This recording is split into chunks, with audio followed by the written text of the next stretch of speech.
All right, Rohan. I'm not saying LeBron James is going to be a Milwaukee Buck within the next week, but I'm not saying that either.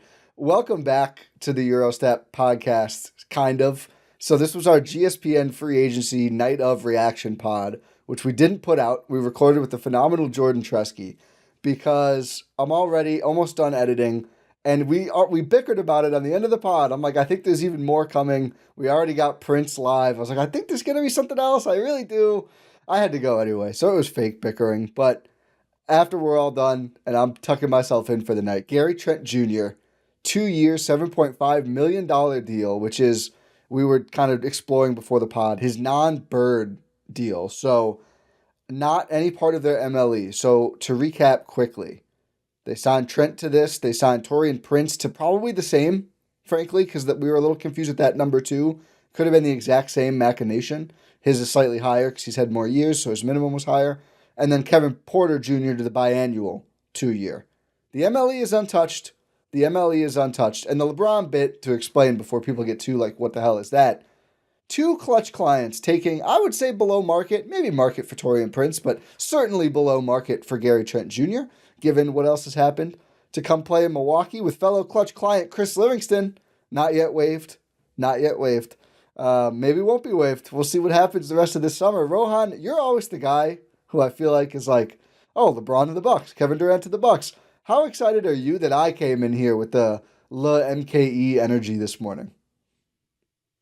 It makes me feel like kind of validated my own Yeah, feelings because good. it's like, oh, it's not just me who's No, thinking that. Do I think LeBron is going to be a Buck?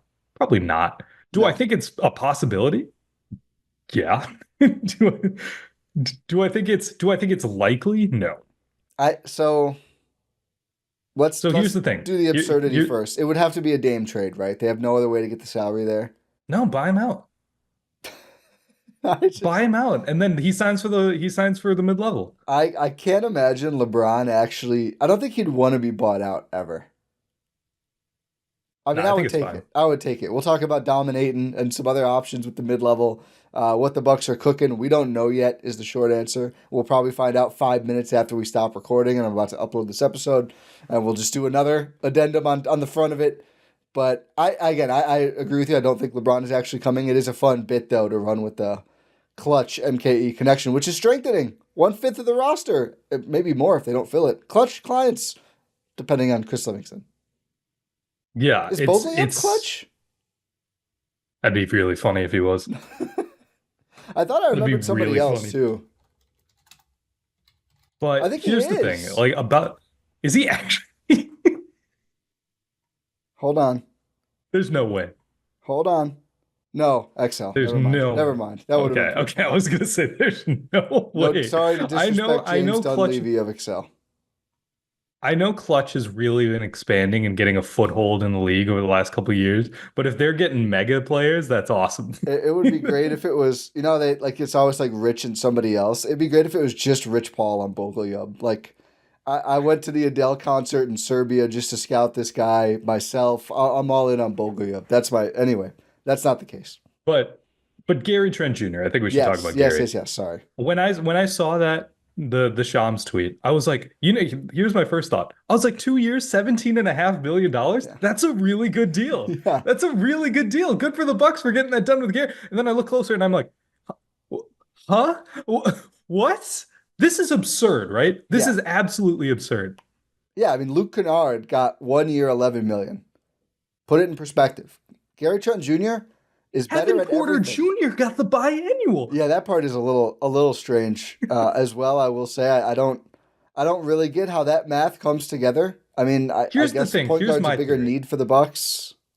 No, here's my theory. I think that a lot of these deals were done ahead of time, because you can negotiate with the free agents. I'm not Yep, saying the Bucks were tampering. yep, legal. Uh, However, they saw someone enter the market that Yeah, they did not expect.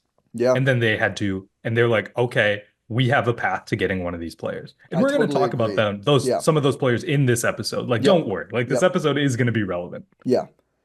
No, I totally agree. I still think it's a little odd that Gary was willing to be more flexible.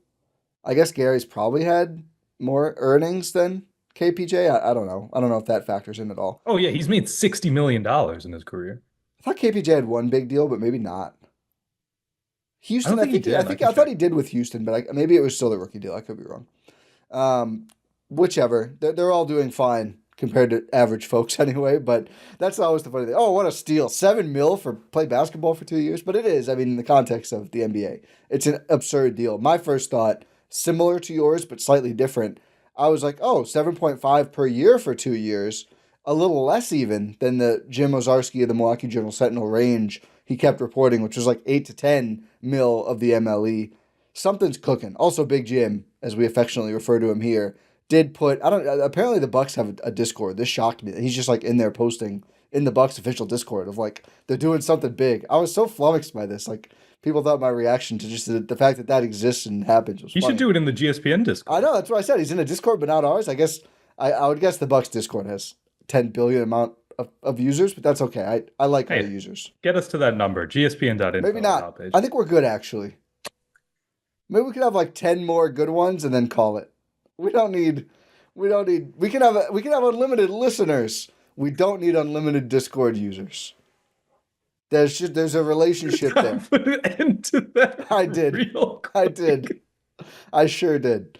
But it basically said like they're doing something big. And that really I'm like, okay, does that mean the MLE or something else? Because we have a whole podcast coming where we break down the Taurean Prince signing, the Kevin Porter Jr. signing, Brook Lopez signing elsewhere with Jordan, a little bit more on Bobby, and then a bunch of free agents. So that all pretty much still applies. The part where we're like, oh, should they split the MLE with Gary and these guys or whatever? You can ignore that. They have the full MLE to do something with. They could also use it as a trade exception. I don't think that's going to be the move, and I'll tell you why. It's about, if not, I think it's maybe less than this amount of salary they could just bring back from just sending Pat Connaughton, who's an expiring now. So there's some upside in the other team not having to take any money back, but I don't feel like it's huge upside. I don't know if that's going to be the move. As you mentioned, people hitting the market. The number one, the biggest, literally and figuratively, to do so was DeAndre Ayton in terms of unexpected players to appear. Gets bought out by the Blazers, who are just doing some wild stuff over there. They put out a hit piece on him, and everyone who reads it doesn't want him to sign with the Bucks. So I didn't read it, so it doesn't apply to me, and I can't be dissuaded by it. I just refuse to read it. But a pretty bad hit piece. I mean, I'm not saying he didn't do that stuff about whatever, if skipping being late to things or not putting in all the effort or whatever. I mean, I think there's kind of been this recurring shade around Ayton for a while now.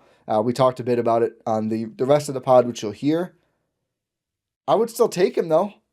You know what I mean? Like I didn't want a full MLE Ayton going in because I thought it meant you lost Trent.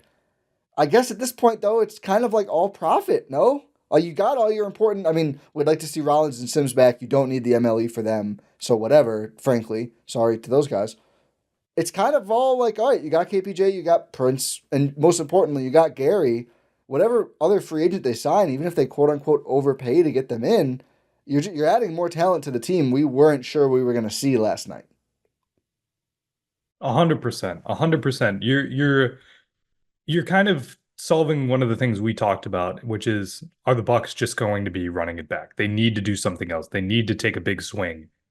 And this allows them to kind of do that, right? It allows them to take that big swing because this is the most money the Bucks have had to sign a free agent, just a straight up free agent in Greg Monroe? since yeah, I think so. Because like what DJ Augustine was one of their big ones, but I feel like that was the mini MLE. It was the mini MLE. God, who's This is the first time the Bucks can sign a free agent of that caliber since Greg Monroe. Because I think they used the MLE to like re-sign Lopez, but obviously they first brought him in on the biannual. Wow, that's nuts. Hopefully Yeah, this one goes better than Moose. Hey, Moose was a good signing. I mean, indirectly led to Damian Lillard, so could have been Yes. worse. Yes. There were I think steps. let's not besmirch the name of Greg Monroe here. Let's hope the next season goes better than the last Yes. time they signed a big. How about that? Yes, How about absolutely. that? I think that works for me. Okay. But this is real. This is a real avenue for the Bucks to do something. Yeah. they're also like pretty much the big spender left. Atlanta used their two bullets, the traded player exception to get Naw, which for a while, even before the Trent thing, I was like, ooh, are they actually going to be in on Naw? John Krasinski of The Athletic, who covers the Wolves, reported the Bucks tried there. He just got more than even full MLE. And then they used their Mhm. MLE, most of it, on Luke Kennard, which is like, okay, cool. Don't make a. Too bad you didn't offer 11 million to Trent. That would have been unideal if he had been interested. I guess he just wasn't Here's my interested. thing. Or every team knew that he was re-signing with the Bucks I because think they already so. had these deals done, and Yeah. then they just kind of said, "Oh, shoot, we can get someone else." Gary, here's a I think it was Bucks Breakdown, great account, who was like, here's there's a bag of there's an Yeah. unmarked bag of cash in the house in Tijuana. Now you're going to get them in Go- trouble. The negotiating thing was fine. Saying this will get them in trouble. The Joe Smith I didn't say the era. Bucks gave it to him, True, just they. or just it was us. He'd be pretty disappointed in the bag if it was us. Don't worry, Gary. We got you $125. Um, yeah, but I got carried away. Let's talk. We'll talk about the players. Let's talk about Gary doing this. This is the Bobby Portis pathway. So exact same mechanism, except Portis I think even started higher relative to the cap because I believe he was biannual.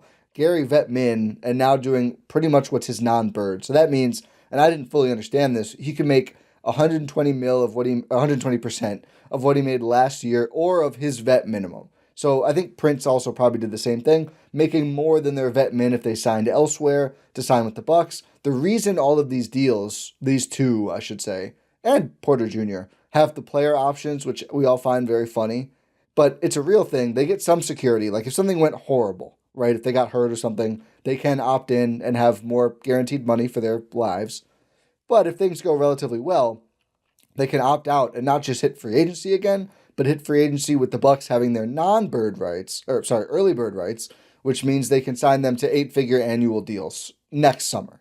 I'm not saying those three players will all get those, but the avenue is there. That's the flexibility. That's why it's the 1-and-1 with the player options for those guys. It makes a lot of sense, especially when you're talking about Trent and being able to retain him for this value. It also shows like Gary Trent Jr. just really wants to be a Milwaukee Buck. I made this point with Portis too, and I've got my underdog shirt on with the There you championship go. trophy. Had to wear that today. But Trent obviously could have made more. Like, if A Kennard hundred was going to percent. get 1 year, 11 mil from the Hawks, would they not have maxed Gary Trent? Here's the thing. I think if you see that deal reported and you're Trent and his agent, you call the Hawks and say, "Are you sure about that?"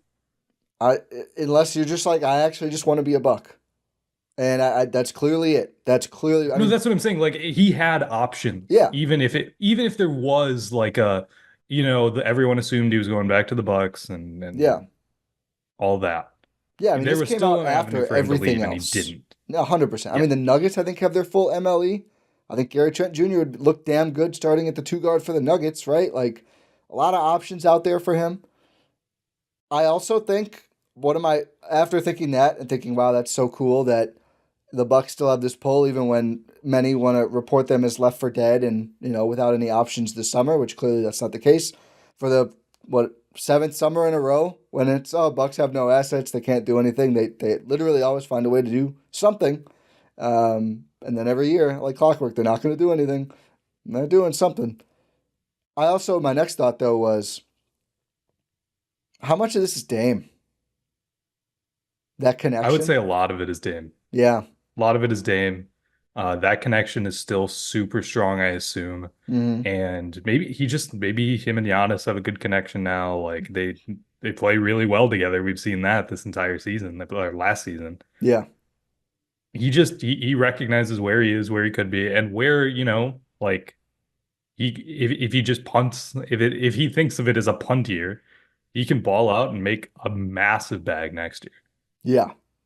That's 100% true. And I think there's probably teams are going to maneuver to have a little more space generally next year because there's a lot of other free agents. I think a lot of them will end up being guys who get extensions and not hit the market, which also happened this year, but that's neither here nor there right now. It puts the Bucks in a great position. It puts Gary in a great position too. I'm gonna go ahead and assume after this gesture, he is not going to end up coming off the bench for most of next season. Hot take He by better me. not. He better not. I mean, he's making a little more than TP? I think he's making a little more than TP. Yeah. There you go. There's the pecking order. 400K, I think Yeah, is the contract. we'll see what the exact numbers end up being. But what a move for Gary Trent Jr. KPJ makes more than both of them. It's insane. It is He's that wild. has to be just be a luck thing where it's like, man, we already said we're giving him the biannual, you know? But I assume they already told Gary they were giving him 8 mil. Yeah, that's true. I was gonna say if you're gonna prioritize losing one over the other, you lose KPJ. Yeah, I think it's a magnanimous gesture from Gary to not be like, well, then give me the biannual. And if you have the full MLE, like that's fine, like whatever. And well, maybe it is just the Bucks' priorities though, because again, like they do have AJ Green to fall back on at the 2 guard. Which, by the way, can we get that extension done, please? Can we wrap that up going forward? Maybe, yeah. Give him the barrel money. Like, let's do that after Gary puts pen to paper, so it's not like AJ's making more than me too now. Like, Not this next year, and probably not the year after either. By the time Gary signs his next deal. But good call. Yeah, we can get that done next week. There's no real deadline. It's not till like the end of the season, basically. I still want it done soon. Given the by the way, a total aside, the Cavs end up giving Sam Merrill more than Ty Jerome got. yeah, Don't love how that crazy, played right? out for them. Don't love how that played out for them. NBA champion Sam Merrill, I get it. I thought Jerome was going to be getting like 4 years, 50-some million, and didn't happen. Tough playoff run Yeah, for what do you him. get? 324 or something like that? I Or thought it was about 9. I think it's about 9. 328? Yeah, I think it's 328, I think. 328. Would have been an intriguing player to still be on the board. But okay, is there anything else on Gary, or should we now talk about what the Bucks can do with this freaking MLE? This Yeah, unexpected. they We can. never expected, just to make it clear, that they would re-sign Gary Trent Jr., Kevin Porter Jr., and Taurean Prince, and Bobby Portis, even though he was bird rights, and still have their MLE available. Never saw that one coming. It's never that was never even came across our minds, No. right? Like because we just assumed it was never possible. This was an outcome we did not see coming. But I think a lot of the players that we talk about in this episode still apply. And here's the thing. Maybe they see the goodwill by Gary. You can split that, maybe. Yeah. You can give like 8 and 6 mil. You can give Cole Anthony like 8 mil. Yeah. I mean, Yabusele still on the board. Miles Turner Doesn't still on the move me board. that much. Miles Turner still on the board. That'd be insane, right? There's no way. There's I mean, no way the that he's Pacers gonna. couldn't let him walk for full MLE, could they? Gap year coming up. They Not a can't. tax-paying franchise. They've done literally nothing, by the way.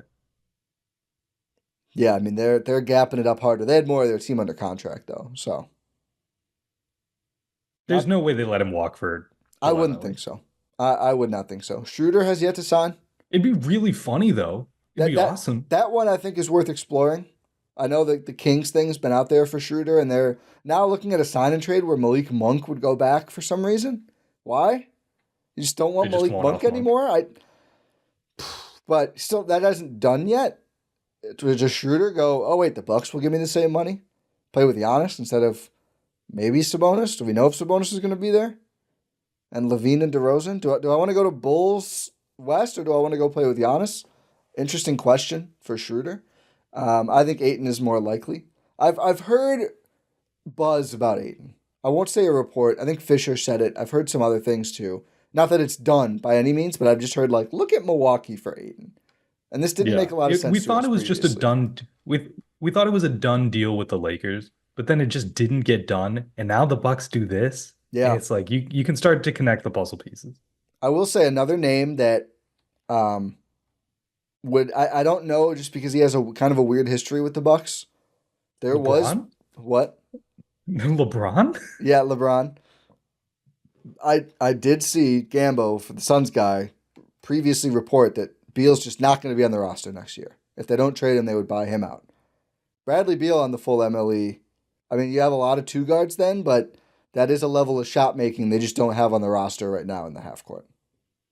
Yeah. I know a lot of people That's hate fair. him, but like 18, 4, and 4 on really efficient shooting last year. I know you and I talked about this previously when you had asked me, would you give Beal the mid-level? And I Yeah. said no, but that's assuming that it would mean Gary's gone. Right. Now it's like it feels like a free mid-level. It's like when an NFL team has two first, they're just like, we're gonna trade this one for something. We're doing something with this one. It's free. Yeah. The Bucks shouldn't look at It it that feels way. very free. Oh, okay. Shea, 4 year, $285 million max contract. Congratulations to Shea. Sheesh. I saw breaking Shams. I was like, oh, something crazy. 4 year Bucks? No, Shea. Congrats to Shea. Would you rather one player for the full MLE or the split if it meant you got a slightly worse, like Yabu and Cole Anthony versus all of Aiden or all of Beal? Split it. Split it Really? 100%. Okay. You need, like with the NBA these days, you need more depth. You need Mm. more, just general good players. I think splitting it would be perfect. And I think if the Bucks, here's the thing, either way, I think it's a win. Yeah. Oh, yeah. But I think it's even more of a win if you can get two good players. To me, I think it depends on the caliber. I'd say if it's Aiton, I'd Like rather split. would Go yeah, ahead. like would you rather have Beal full MLE or would you rather have Cole Anthony and DeAndre Ayton? I think probably Beal. I still look at I Beal think as a higher level. oh, that's fair. You're really high on Beal. Uh Well, or maybe I'm just not that high on Cole Anthony and DeAndre Ayton, who I think are solid. There are questions about Ayton. yeah, but here's the thing. What do the Bucks need? They need a point guard and they need a center. No, I know. I know. They don't need a two guard. Fit wise, it is nicer. And Beal was not a great starting point guard for the Suns last year, to say the least. No, Devin Booker had to do it. The Bucks do have less hezzy tween pull up players though. Yeah, So that is fair. no, I see where you're coming from. I would be more excited about Schroeder and Ayton. I don't think that would happen. I think Schroeder sounds like he's a full MLE guy at this point, or maybe even Yeah, more if it's going to be a sign and trade. that's what I'm assuming is that it would just be Schroeder would be full. Yeah, If you can split it with Schroeder and Ayton, I think that's that the would be biggest that would be win crazy. possible. But I don't, or is it like you do split it with like Dinwiddie and Ayton or something like that? Yeah, Trey Mann. Trey Mann? I mean, Trey these Mann, are all guys Cole we talk Anthony. about in the episode. Yeah, it feels a lot more likely now though, right? Because now here's the other thing about this, like, and I don't know exactly which teams have what right now, but if some teams only have part of an MLE or some teams have the smaller MLE, you can now beat out that entirely for two different players, right? You split the full Mhm. MLE, that's 7 mil per contract. That's more than the biannual, that's more than the mini MLE. So now you get to a place where you could actually outbid, as we're saying, on two guys and not just one guy. So that's really interesting. I think all of these options are good, to be clear. And even if it ends up being, it would feel disappointing after we go through kind of these fantasy scenarios. Even if it's just like Yabusele on a 2 year MLE, which again feels like an overpay instinctively. Maybe it's not full. Maybe it's like 2 years, 18 or 20 or something. It's still just another player you wouldn't have had, another tradable player you wouldn't have had as well. So it's still a net win. Like what they've gotten to do here is a net win for the Bucks. My question though is when you hear Jim Ozarski report working on something big, is any of this big? Maybe Is I Aiton think is Aiton on maybe MLE big? Does that qualify? I think I think Ayton and another player like on the mid level is big because you wouldn't have been able to get either of those players beforehand. I'll say if it's Aiton and another good player splitting it, I think that would qualify. But my mind went to, is there a trade happening as well? That'd be awesome. Yeah, That'd be great. they could still do both. Again, Big Jim doesn't usually say things like that, which is why I'm like a like little bit like, ooh. big. I'm like, okay, something's cooking now. I'll give it to you. I think the And split. I think he said, by the way, that the person who he didn't come up with the word big, like someone told him big. Oh, was it in quotes? It Oh, wasn't he in quotes, clarified. but he Okay, clarified it later. Gotcha. We will see what else happens. All we know right now is they've gotten Gary's back. back. That Gary's back. They're to the run it back without Lopez Point, which we called as like that would be like the disappointing. I mean, they haven't done Rollins and Sims. I like both players. Rollins still a restricted free agent, so if they want him, he's theirs. He might have a really tiny cap hold, So it wouldn't surprise me. Maybe they're going to wait to do that business. I mean, they could announce it now and do it last, but he can't really go anywhere right now if he wanted to. Sims could sign elsewhere. We'll see. I think I think we both agree Rollins is the priority of those two anyway. There's other backup bigs who not going to lose too much sleep as much as we like Sims. But they've gotten back to that point of like, oh, okay, the boring run it back. And they still have their draft assets, as limited as they may be, and their full MLE, more importantly. So it feels almost impossible that we won't get something more than that now, which is good. A good baseline. Yeah, 100%. The Bucks are really in a good position to do something impactful, which we did not think to be super possible. No. I mean, it felt at that point last night, and you'll hear the full pod and you'll hear us go through it, kind of was like, oh, maybe does Gary just get like the full MLE at this point? Which we would have been fine with. Like, don't lose him, because then you're looking around, it's like, now we don't have Gary and we have to go after, I don't know, Duncan Robinson or whoever it is. Another player they could get, by the way, I don't know. Feels is it over too much of him and AJ Green? I think it's a little redundant. He's a good player. He's become a really good off-ball mover. Actually, AJ could learn from him on the cutting piece of things. Whatever.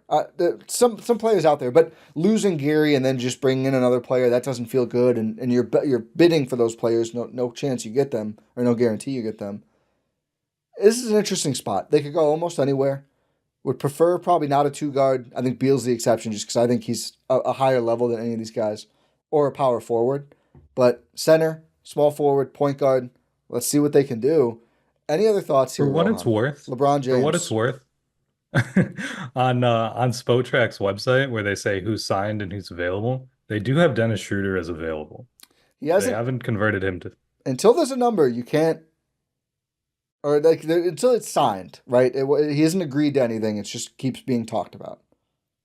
Yeah, I guess. That would be a big get. Chris Paul is still there. It sounds like he's going to be California, but we'll see. Mo Wagner? Coming off an ACL or Achilles? I'm good. Also, I just hate him. Yeah.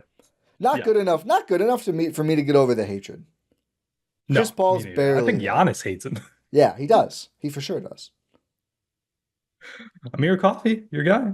We talk about these guys. Split it 3 ways. Yeah, split it 3 ways. Get Amir Coffey, Ayton, and Cole Anthony. Do you want it depth, right? Like, and they could maybe just get Amir Coffey on a minimum. All of a sudden, you'd be like, oh, that's a pretty deep team. Exactly. That's the point I'm trying to make, and why I say you should split it rather than using the full on someone. I hear you. If you can, obviously. You take what you can get. Yeah. But you need depth. That's a deep team. Yes, I mean, nothing stops you from still bringing back a Rollins or something, too, and just like, we have a lot of guys we think can play. That'd be good. Yeah. Just have guys you have comfortable with playing good basketball. What a concept. I'll tell you, this is still the dream is something like that. And then it feels like I'm anti-Kuzma probably. And I think you made the point on the pod, like, or maybe it was Jordan. You can run it back with him, try and get him a better fit, try and recoup some value, or just get more out of him as a player as well. But if you do something, split the MLE and then trade Kuzma for a small forward as well, now it's like, okay, now we're cooking with gasolina. Yeah, you get Cole Anthony, you get DeAndre Ayton, you get Andrew Wiggins in a trade. That's a team. Yeah. That feels too pie in the sky. I think that's technically realistic. You're probably sending future. It is. First. It is realistic. You're sending a first, right? Yeah, you have to. I think you feel better about it because you have an actual team. Yeah. And you'll still have another first you could send next year if you want to. 2, draft day and your own. Yeah. There's a lot of opportunities here, Ty. There sure are. Gary Trent Jr. back. Yeah. On a 2-year, $7.5 million deal with a player option in the second year. I kept waiting for the typo, like I said up top. I kept waiting for it. I was like, 17 and a half? That's still great. That's still we didn't awesome. believe it until The Athletic confirmed it on the number, and it's like, oh my God, they really did that. I just, Insane. To make it clear, something has got to be coming. Because otherwise, Gary would just take more. I just have to believe. I think we've said this already. There's no way nothing else is coming. So you're going to be hearing from us very soon. But also, we do talk about Bobby, we do Yeah. talk about Taurean Prince, we talk about Brooke Lopez leaving, and we talk about KPJ in this episode, and we also talk about a lot of these free agents more. Just you have to think about it now with the lens of the full MLE. But One last thing on our Prince yeah, convo. Ensuring Gary is back too. Gary and AJ both playing two guard probably pushes Prince more to his real position. you did better. I just think, how does it not, right? Well, those guys were on the team this past year. That's true. But if Gary's entrenched as a starter now, I guess we'll see. You'd better. That's all I'm Yeah. saying. Yeah. Okay. Doc, yeah. we have some words for you. Please, And Doctor. Doc's gonna have even more word back at us, and he might convince us, honestly. Yeah, he's an orator. He is. He's a good talker. Doc, come on the pod. We will buy you lunch or dinner. Or maybe both. We'll bet both. Gets a little pricey, but I'll do it for the Doc pod. Depends on where he wants to go. Yeah. Especially if we're sending that 125 to Gary. Yeah, we got to allocate that from the book. Everyone listen to the pod twice and tell all your friends so we can afford Doc dinner and lunch and the $125. Just dollars, not K or anything, to Gary Trent. Is this NBA But, NIL? Is that legal, CBA? Is Like- it legal if we just give Gary Trent Jr. money? Like, we're not affiliated with the team in any way. I actually don't know. I feel like probably it's not. But that's an interesting question. Why not? Like what It is. stops? Why wouldn't what it be? stops? It's just like me handing someone cash on the street. That's not illegal. Yeah, I mean, if you could prove like there's no involvement with the Bucks, that's obvious. That would be the issue. If the Bucks had any involvement, it'd be bad. No, the Bucks would have no involvement. It's just like college. We're like not affiliated with the team at all. I see Gary on the street and I write him a check for $200. That's not no, cap don't up the circumvention. money. Don't up the money. That's fair. $125. $125. The man just took his non-bird, Rohan. Let's not negotiate against ourselves here. That's fair. Thank you, Gary. But yeah, thank you, Gary. But enjoy the episode, and we'll probably be back at some point to talk about what the Bucks do next. Hey there. Welcome to the GSPN free agency special.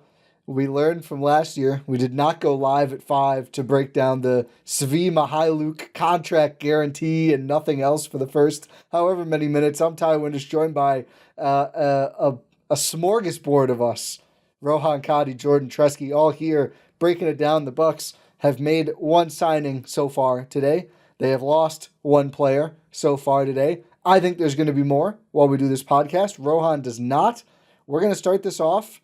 We're going to get out of our comfort zone. Jordan, you got to split the vote here. I need you to go ham. Really go one way or the other. Are we going to get more Bucks news as we sit here and record this podcast? I'm going to say no. Okay, wow.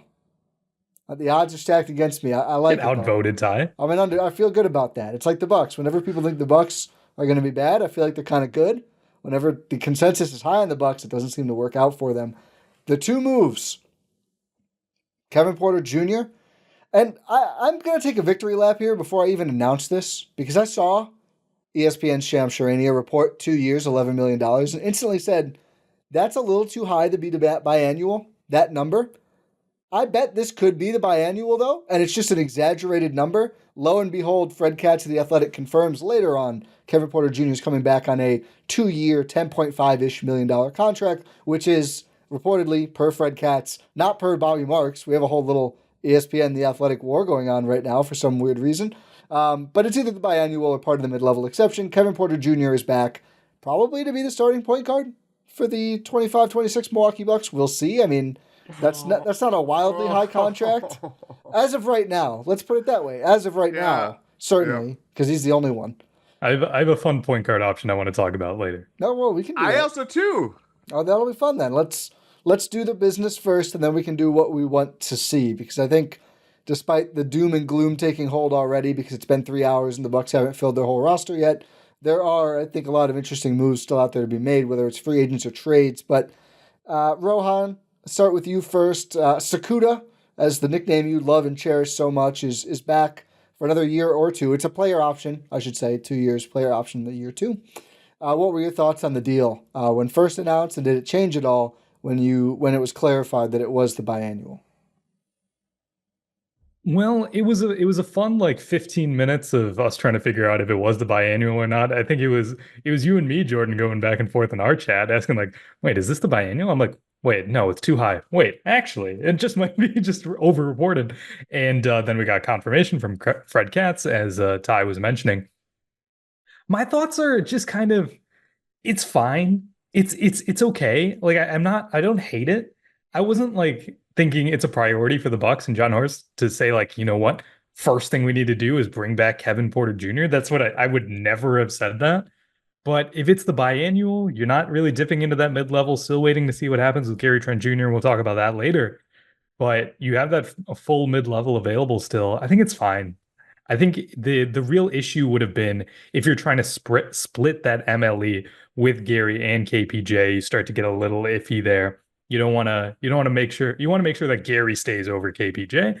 But now that you haven't touched the mid-level, I think it's fine. This is a guy who, was terrible before joining the Bucks. Joined the Bucks and was, pretty good, pretty effective. I still don't like him as a person, but that's a different story.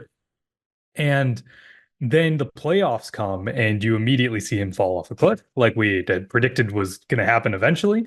But you have that large 30-ish game sample size of him being a good productive player for the Bucks, playing well with Giannis, leading good bench units. Him and Jericho Sims had some good chemistry. And you can see how there's a pathway to him being a good productive member of this team. He kind of embodies what we had wanted for this team, someone who can be young, who's athletic, fast, just a slasher, like get to the rim, but also command the ball at times. Like he theoretically does fit that mold of players we want to see with the Bucks, that modern basketball approach. It's just, I just think it's fine. I think it's fine. I'm not like upset about it. I'm not over the moon about it. Yeah, I think there's. Go ahead. Jordan. Sorry. I think that is the correct take. I think it's a solid single of a move. It does make me queasy, more so the circumstances surrounding the fact that he probably will be the starting point guard for the Bucks going into to next season. But that's what happens when Damian Lillard is going to be lost for the year. Yeah. Most of it. Yeah, most of it. I mean, we'll see how long the year goes. Yeah. But I think for the signing itself, my biggest thing with anything with Porter when he declined the option or his player option was if he's getting MLE money at all. Like I just don't know what the Bucks would be doing, and the fact that they didn't have to do that, it's a reasonable deal. He'll have another chance to outperform this deal with a lot of opportunities and minutes going his way next season. And we'll be right back with him being the next free agent, next free agency and his decision to do whatever he wants to do. But again, it's a stopgap backcourt situation that they have to figure it out. And there's familiarity with them there. Playoffs were a rough go, to say the least, but for some reason, he's someone that they've really, even, without Dame playing, I think a lot of guys in that locker room wanted to kind of rally around him for a lot of reasons, some of which we would probably disagree with, but I guess there's something in continuity in that way. I don't know. Yeah, the playoffs I think we remember is all bad. He was really bad in the game 3 that they won. He was not good in the game 1 that they lost. Was actually quite effective in the other 3 games. And I think the important numbers here for Kevin Porter Jr. are starting with when Dame went down through the end of the season last year, averaged 14.3 points, 4.8 rebounds, 4.7 assists, and 1.5 steals on 54.7% from 2 and 37.8% from 3. I'm worried about the efficiency from 3 and on the jumpers from 2. I think pretty unseasonably high in his time as a Buck. But even if there's some waxing and waning there, you mentioned Rohan, just like the athleticism, getting downhill, dunking, like he still does things that are valuable to them. And he just produced starting like low grade starting point guard levels, like 14, 4 and 4 on good shooting it's pretty darn good in the modern NBA for $5 million a year. The other contractual note should mention that if this year does go well and he maintains or even somehow exceeds that level of play, would then be eligible for the early bird rights thing because he'd have 2 consecutive seasons with the Bucks. So then he could opt out and sign for the average annual, which gets you into 8 figures annually. Not saying he's going to command a 4-year, $50 million deal, but would be in position to do that if things broke right and he continued to play well. Who does he think he is? Luke Cornett? Luke only got 1 year though. I was thinking of Luke Kennard. I never realized how similar those names are before right now. Yeah, who does he think he is? Luke Cornett. Good one, Rohan. Luke Cornett got a $40 million. Luke Cornett had made $13 million total. I think he's played for 13 teams. Made $1 million per team. Including the Bucks? Including the Bucks for 3 glorious minutes, I believe. Don't think he scored. The COVID ball was quite literally different. So that's the... Oh, it's just Horford teams again. That's the Kevin Porter Jr. signing. So now a quick accounting. The Bucks are up to 10 players, 11 if you count Bogolyub Markovic. Big news today from Eric Dame of The Athletic that Bogolyub wants to come over.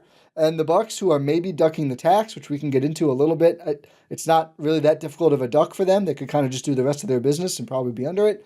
But that could be valuable because his number on the cap sheet is very low if he signs as a no experience vet minimum contract, like $1.2 million.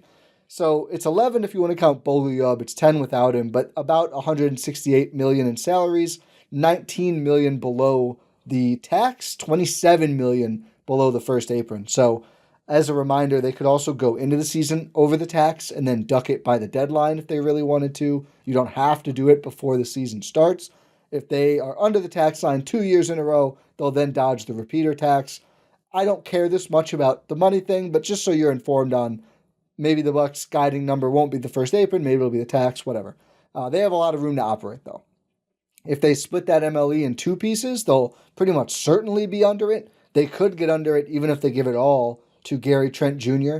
or someone else, which would be, frankly, shocking, befuddling. Would that be the biggest surprise possible if they handed it to someone else available besides Gary Trent Jr.? For a moment, when it came out that KPJ was BAE, I was like, are they actually going to get involved with Nickeil Alexander-Walker? They did not. He got 4 years, $62 million to go to the Hawks, who are having a great summer. Rohan, you got something? It's only him or Ayton. Oh, we should talk about this. And we're being dangerous here because this could all become outdated really fast. But DeAndre Ayton contract buyout. There's actually another player as well who I'm probably stealing one of you who mentioned a guard earlier, a guard candidate. Jordan Clarkson contract buyout. 2 new additions to the free agency pool in the last day or so. Here's my take. And again, this could age really poorly really fast. We've heard from Jim Owczarski, the Milwaukee Journal-Sentinel, repeatedly going into this free agency, that Trent's number would be like in the 8 to 10 million range, which, again, like, not here to give out advice. If I'm Gary's dad, Gary Trent Sr., or the agent or whatever, I'd probably want more than that, man. I think I would want more than that, but if he's willing to take 8 to 10, is there like a negotiation here, 3-way with the Bucks, one of those players or a different player, and Trent trying to fit in, nice Rohan, trying to fit it in, both of them into that mid-level exception? I don't know. This is all reckless speculation. Jordan, if it were up to you, let's say you could get Trent and one of those two, because I assume you would not pick Clarkson and Ayton over Trent. Who would you want to see the Bucks bring in on whether it's vet minimum, part of the MLE, Clarkson, Ayton, or somewhere else on the board that you're enamored with, alongside Trent, I assume? Yes, I'm coming in as someone that believes in Gary Trent. One of the few people that showed up. I mean, there wasn't that many players by the end of it, but his playoff contributions were huge. So the name that I have in mind, it's probably not going to happen. I'm just going to be honest. There's a big reason why it probably won't happen, because this player has a history with a certain head coach of the Milwaukee Bucks. Oh. But I did think Chris Paul. Oh, I'd be all into this. It's not, it is what it is. He's, I believe, going to be 41 this year. 40. 39 last year, I'm pretty sure. I just think for a stopgap kind of year, he's on this kind of mercenary journey right now. Orlando tied down Tyus Jones. Chicago signed his brother Trey Jones for a 3-year deal tonight. Phoenix. Colin Gillespie. That's right. Gam- Were they they linked to Chris Paul? They in were some linked to way? Chris Paul, and I don't know if it was Gambo or if it was someone else, John Gambadoro, who's like the Suns insider. Somebody was Yeah. like, well, I don't think they'd go get CP now that they have Colin Gillespie, which is an What a objectively sentence. hilarious. I know it's not a take. I believe that's reporting. It's not a take, but it's Yeah, hilarious. Rohan, wait, Rohan, what do you got? Yeah. I believe I saw some reporting that Chris Paul was choosing between the Clippers and the Suns. Yeah, I think the Suns are out now, so it may just be Clips, who we'll get to the Clippers a little later as well for a different move they made. If he's dead set on, I would assume he wants to play, because I feel like a lot of these options outside of the ones that we talked about, like Phoenix is the only one that he would have a real role for, but I just don't know what kind of team you're going to get out of there too. Yeah. Again, it was just a name that popped in my mind, but it's like when we're thinking of those kind of 1 year guys that wherever Chris Paul goes, it lifts up the team outside of Golden State. I'm sorry, Mason Plumlee to the Hornets is just Mason Plumlee still what? I'm glad I butted in. That moment was worth I've been in on the Hornets offseason, and that why they needed a big baby. They got the Plum Dog. God, did they have him That's or Miles a day before? one deal. Did they have Miles before? They had both. They have had both, but I don't think they've had Marshall. They got to get Marshall on the phone. Oh yeah, that's right. Herd legend. Yeah, Mason Plumlee was on the Hornets in 21 and 22 and 22, 23. Mason or Miles? Mason, sorry. Oh, I thought that was Miles. Plumlee was Miles got traded to the Hornets from the Bucks. Yeah, the salary dump. Mm-hmm. That's God. It sounds like Chris Paul isn't coming. I'd be for it, even though I've been generally against the older guys. But he's clearly still good, and I just think like pure tiny spite is just going to power him as long as he realistically wants to play. Also, there must just be like some modern medicine thing going on as well. Like, all credit to LeBron and Chris Paul for still doing this. I just feel like it wasn't possible for anyone, no matter how dedicated they were, to play like this at those ages. I guess Horford too, who there's like an 8-team list trying to get into Al Horford. Thankfully, it doesn't sound like the Bucks are one of them. Rohan, what about you? What's your desired MLE split? I'll say I was watching a bit of NBA TV, and one of the guys they had on, it was Greg Anthony. Oh, and before any tweet happened about, by the way, the weirdest way to announce Cole Anthony is just being bought out. It's like, hey, there's a new player in the free agent pool. Get it together, Shams, man. But you're impressing nobody. Does it mean he's getting bought out? Yes. For sure? Did Greg Anthony say that? Because Greg Anthony earlier on the show was saying, hey, don't be shocked. There's a buyout option here for Cole Anthony. And then everyone's like, are you breaking some news right now? He's like, no, I'm just telling you some options. That's a valid source, I would say. And it's like, oh, okay. And it's like no one's watching the NBA TV broadcast, which is just like, because it took like 25 minutes or something for Shams to come out with that tweet. Shout out to you sitting there and watching the NBA TV broadcast, by the way. Talk about locked in. Did Cole Anthony have to circle back around and be like, by the way, this means that he will be a free agent? I'll tell you, I like him. I was wondering if that could actually be a situation where, because he makes like 10 or 11, I think, or did make 12 maybe. Like, could the Bucks have sent Connaughton to Memphis to get them some salary relief and gotten an asset? Like, I would have been into that. Get your second point guard or another point guard and get another pick to do something with. I thought that actually had legs. I would also do the same thing. Like, could you take Terrence Mann and a pick from Brooklyn? Maybe they don't care enough, but flip from a 3-year deal to an expiring and like get a real player who I think, look at the Bucks roster right now, would slot in and play.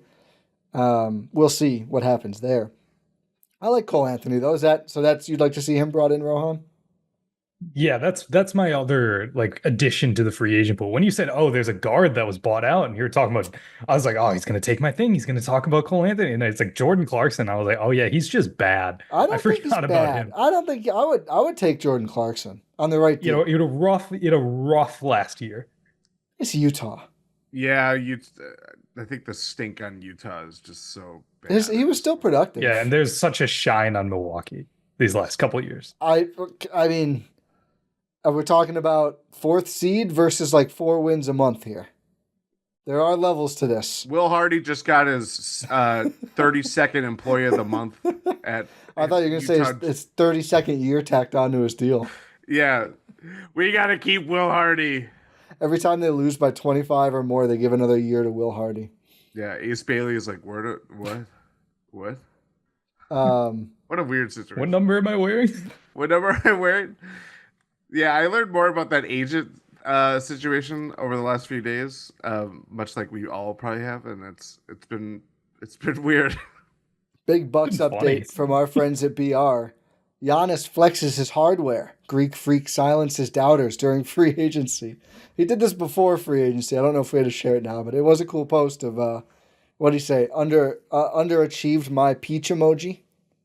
Yes. I think is what he said, which means but we'll say to Yeah. keep it PG. I would not mind Ayton at all for the right price. Full MLE, absolutely not. The interesting thing, if they got him, who starts at center? Because I've sure been That's still operating under the assumption it was Big Bob. Yeah, and by the way, if you want to hear thoughts on the Big Bob signing, Ty, you did a pod that's previous on this week because I realized we haven't talked about that at all. Yeah, good call. So they got Big Bob 3 years, $44 million. You know, like Luke Cornett-ish money, apparently. Like absolute steal, by the way. Insane. It really set them up to have Insane options contract. this offseason. Big Bob just wanted to be here. I mean, I won't tread over what I said too much. He just wanted to be here. He clearly wanted to, I'm going to get my bag. It's like less than the MLE contract he could have signed. Like very, very reasonable bag to get. After, is Naz Reid is better and younger, a little better, and 5 years younger. But 5 for 125 versus 3 for 44, like, my goodness. Thank you, Big Bob. You'll be the mayor forever. So, yeah, they got Bob. They got Kevin Porter Jr. Might be able to secure Bogligub Markovic. Ooh, we got Taurean Prince. 2 years, $7.1 million deal. I win. You guys lose. Wait, they brought back Taurean? They're bringing back Taurean. Is that it? That's a 2 year. Christ, are you serious? Hey! Here's the thing. I'm that okay minimum? with that. It's Is a that 2 year minimum? minimum. Is it minimum? It's a minimum. Yeah, it has should to be be. minimum. I'm assuming it's a player option for the second year Has without to be. having reported. John Horst, by the way, do you know you don't have to give player options in contracts? Is that something? But Do you would just it have that make you auto checked happier on if your they just contract? Jen? Yeah. Would it make you happier if they just gave him 2 years? Me? No, Rohan. Oh. Honestly, I just think it's funny at It this is point. funny. I don't have an Okay. opinion either way. Yeah, I think it's fine. Here's my thing about Taurean Oh, Prince. same. I think Go ahead. I think it's a good.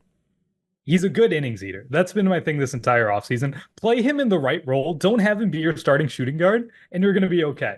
Have him be an actual 3. Have him be a 4. Have him just not be a 2. Don't have him chase point guards around on defense. And he's a good player.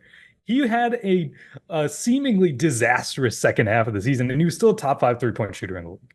It's just he was put in the worst position possible. He could not play to his strengths at all. I think it's okay. You need guys who are between the height of 6'4" and 6'9". You need players like that on the roster. The Bucks now have 3 of them, which is awesome. They've got Pat, they've got Ajax, and now they've got Taurean Prince. I think it's okay. Taurean Prince is a good regular season player. And honestly, he could be good in the postseason too, just not as a shooting guard. That'd be cool to see. That'd be awesome to see. I just hope that's the case, right? That's the thing with Taurean Prince. And that's what the issue was all last season. I don't think it's an issue of Taurean Prince as a player himself. I think it's this role he's been put in because he is consistently being a good role player in the NBA. And he's done nothing in his Milwaukee Bucks tenure to show that he could not be a good 3 or 4 off the bench. Yeah, he's a 3.5. a little bit stuck between, but that's okay. Firmly is going to be a 3 on this roster with Giannis, Portis, Kuzma, who I keep forgetting about when I do contracts, etc. So yeah, last year's vet min was 2.9 cash to him. It counts for less on the cap sheet. So this year, I assume it starts at 3 point something, a raise. I wouldn't be surprised if yet again, 7.1. Does this end up being a little generous? Which would be truly shameless if it's like actually 6.8 and you exaggerate to 7.1. Like, what are we doing here? But regardless, I could look it up, but I won't. It sounds like vet min and also the 2-year thing, I think. Same rule as Kevin Porter Jr. with the player option. The reason they got these player options, again, if things go quite well for Taurean Prince, could opt out. Early bird rights, Bucks could give him a longer deal. I agree with you, Rohan. Totally fine. Veteran minimum for a guy who shot like 44% from 3 last year is a fine player. Like, why not? Like, I think it's good value, actually. Darvin Ham gets his guy yet again. I think the only thing that I have a worry about is, so obviously the only true change that the Bucks have gone so far is Brook leaving, and that's not as much as we minimize what Brook was, or not minimize, but what was of his role by the end of his time in Milwaukee, and just the fit concerns, the durability, the defensive chops. I mean, that wasn't necessarily always on Brook. I think that was just the whole defense. The thing for me is like, okay, so you bring back Bob, good business. KPJ, good business for what it was. Taurean has his ups and downs, and obviously the playoffs were what they were. But my worry is bringing back everybody that you brought or had on the team last year, knowing that you won't have Dame, knowing that you won't have Brook, even though you could probably say, does that really move the needle considering where they were? Yeah. There's going to be some kind of new flavor with this team. However, I don't know. This is where I'm getting a little bit concerned of the sense of like, are they really just going to go all in on like the 8-0 April that we saw, or like the second half of the year? I think also like my biggest thing with Taurean Prince and with Kyle Kuzma, because I just think one, they're too. I think Kuz is just a really hard player to have another big body around like that, who is such a passive 3-and-D wing that now with Dame out, like we want more from Kuzma, but he might just be like this guy that has to do something that he's not capable of doing. I don't know. There's just a lot of thorny things that the Bucks have to figure out with that kind of overlap and positional things that they have to work out with that tandem specifically, that will be a little bit different going into this year than obviously when they traded for Kuzma and how it looked for 30-ish plus a couple playoff games last year. Yeah, it's a good point. I mean, they've got to figure out how this stuff fits better, clearly.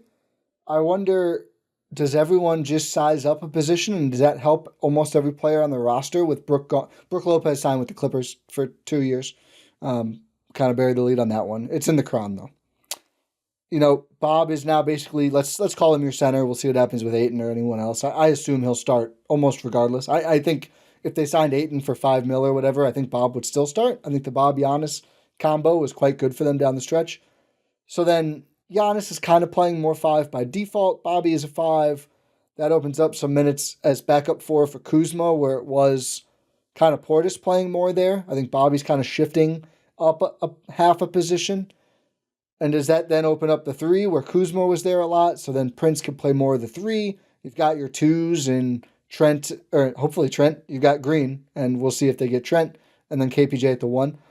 Also, I mean, is there still a trade to come?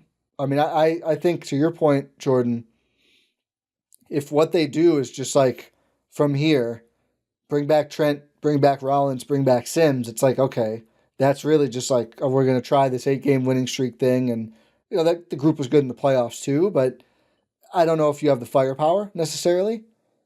can you turn Kuzma and or Connaughton and some other assets into some real juice to plug in there somewhere, whether at point or at small forward or wherever it may be, then I think you're really talking about an intriguing summer. I think those are kind of the levels for me. Or can you really crush it with the rest of free agency, right? Is there someone like, does Clarkson give you a lot of juice off the bench you didn't have? Maybe. That doesn't move me that much, but they could still do some stuff in free agency. I like Amir Coffey. I think his role on the team is kind of disappearing at this point with Prince back, and you hope Ajax plays. And will Pat play? Probably not. I don't think so. I think the Ajax thing that's over. Really? Like, I just don't see. I think Doc. Doc went totally away from him. Oh yeah. Midway through the year, that's where it's just like they kind of had this glut of guys from a 3-4 perspective that now Dame, that like they might have this identity that they feel like they can fall back on, provided that you bring back Gary Trent Jr. and Jericho Sims. Obviously, Pat's been dangled forever, it feels like. But now that he's expiring, maybe that brings him something. But like, I think just a lot of the overlap between Kuzma and Prince, guys that are veteran guys that Doc is obviously going to play a lot. I just think Andre Jackson, like, that's kind of done. I wouldn't be like totally shocked if we see some minutes out of him, but like, I just felt like there was such a loss of confidence in what he could bring to the table, not just how he played, but the fact that they pulled the plug on that so quickly after the Kuzma trade, and he barely got playoff. I don't know. There's just a lot there that still needs to get sorted out. And again, we're talking about a team that we know the expectations are a lot muted going into this year than even going into last year, or obviously right after the Dame trade and going into the 23-24 season. So that to me is just like, I want to just see a little bit of new flavor with this team while acknowledging that, yes, it's imperative that you bring back Gary Trent Jr.